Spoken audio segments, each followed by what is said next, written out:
Have you ever wondered why you can understand so much English, sometimes even complex conversations, movies, and podcasts, yet when it's your turn to speak, your mind suddenly becomes empty, the words disappear, and you feel like you've never learned English before? It's one of the most common and confusing experiences for English learners around the world, and for years, people have wrongly assumed that the problem is something inside their brain, something they lack, or something other people naturally have. But the truth is much simpler, and it has nothing to do with intelligence or talent.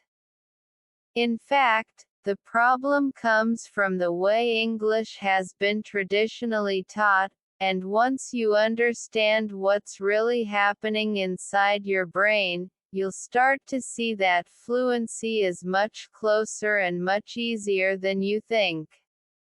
When people learn English in school, they spend most of their time memorizing rules, filling in the blanks, translating sentences, repeating grammar structures, and writing exercises that do not reflect real communication. And for years, they believe that this is what learning a language should look like.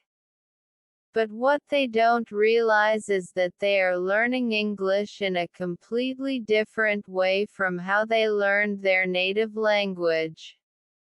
When you learned your first language as a child, nobody gave you grammar charts, nobody told you to conjugate verbs, nobody asked you to translate anything, and yet somehow, you learned to speak fluently. You learned naturally by listening, by recognizing patterns, by connecting the language directly to meaning, and by using it in real situations. But traditional learning reverses this process. It teaches you the steps in the wrong order. So when you listen to English, you are only recognizing the words. Recognition is passive, and your brain is very good at it. It works like this. When you hear a word you've seen before, your brain lights up and says, "Yes, I know this, I've heard it before." But when you speak, the process is completely different. Speaking requires recall, not recognition.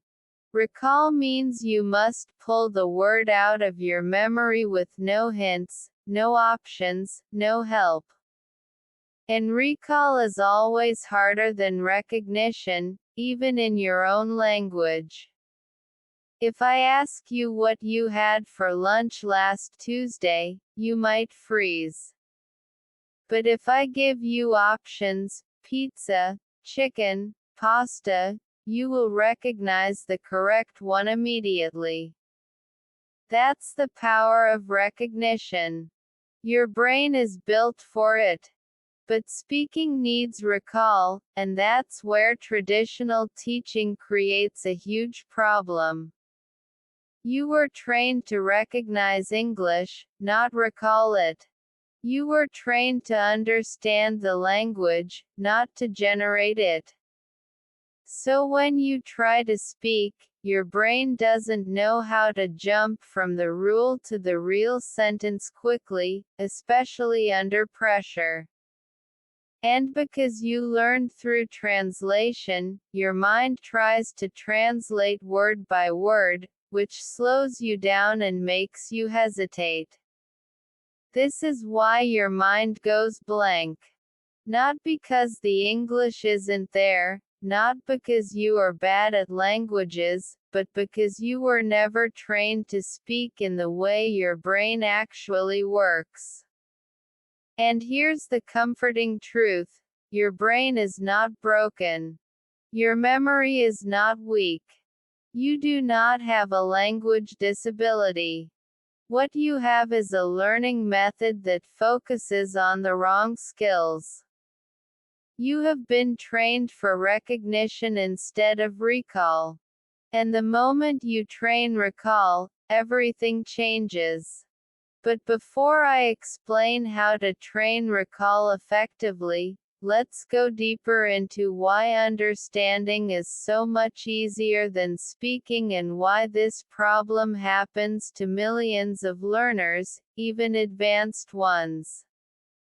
When you listen to English, whether it's movies, podcasts, conversations, or music, you're not producing anything. You're simply receiving. Your brain has time, space, and context.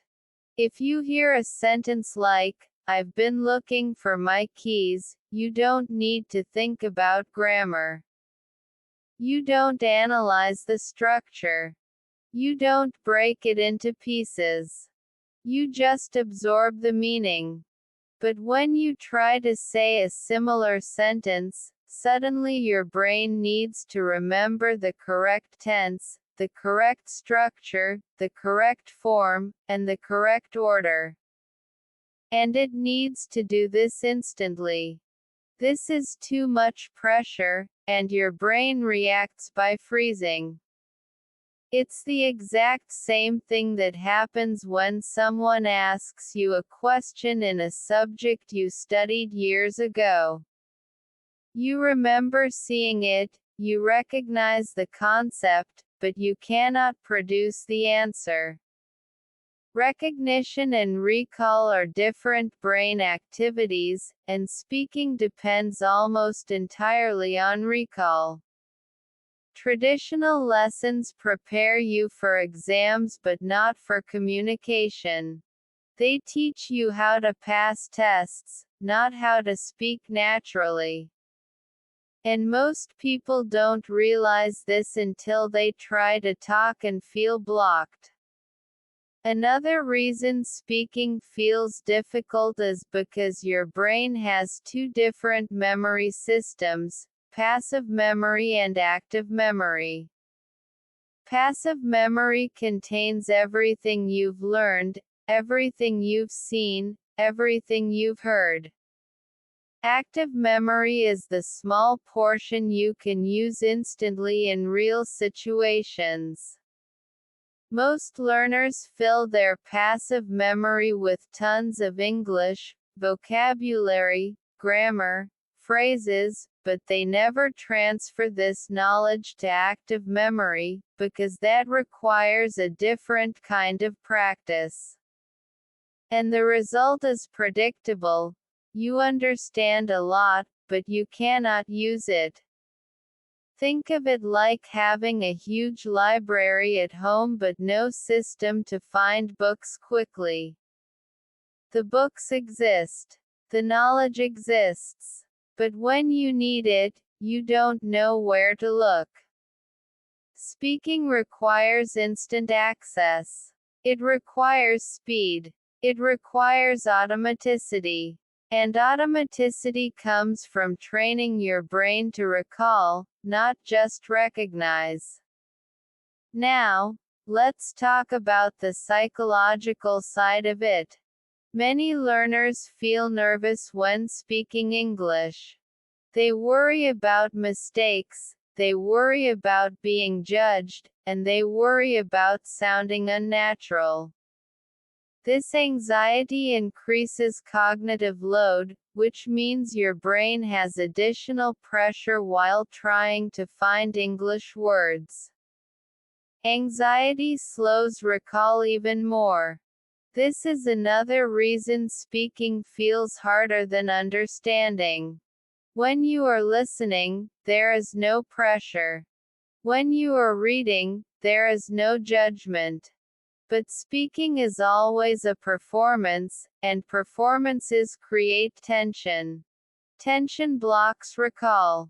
To solve this problem, you need a method that removes extra steps, reduces pressure, and trains your brain to recall English automatically, the same way you recall words in your first language.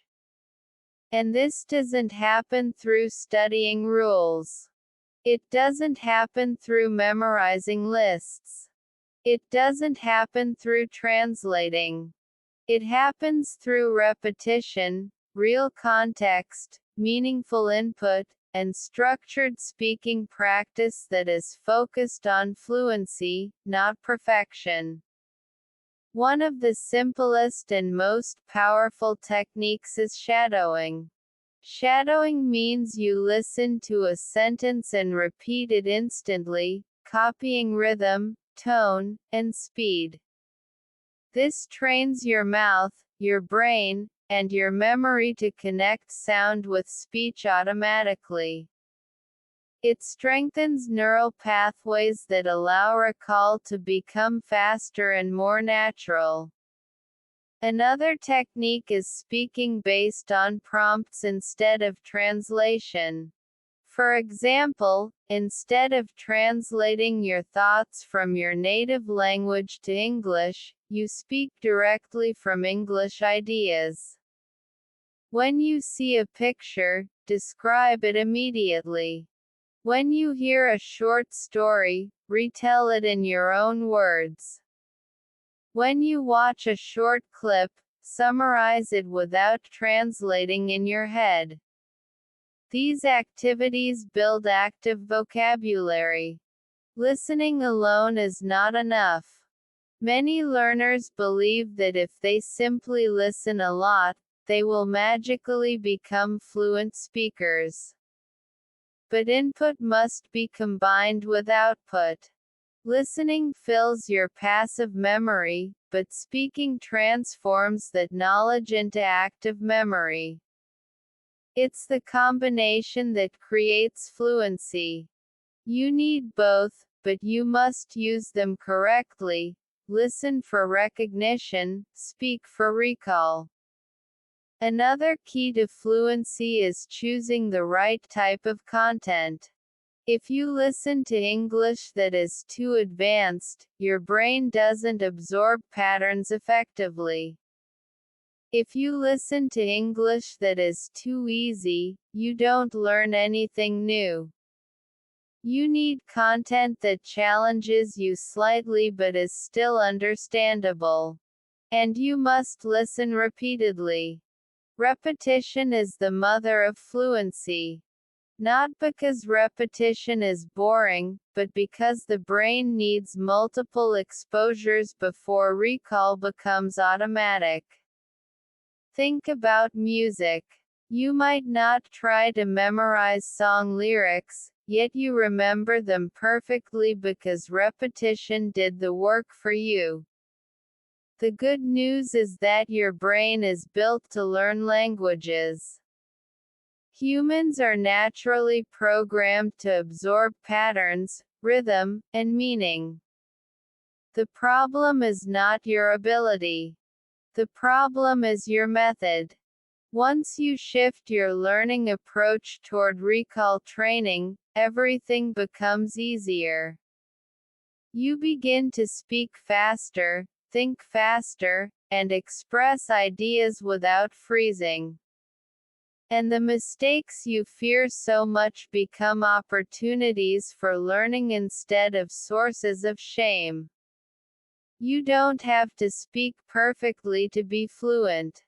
You just have to speak automatically.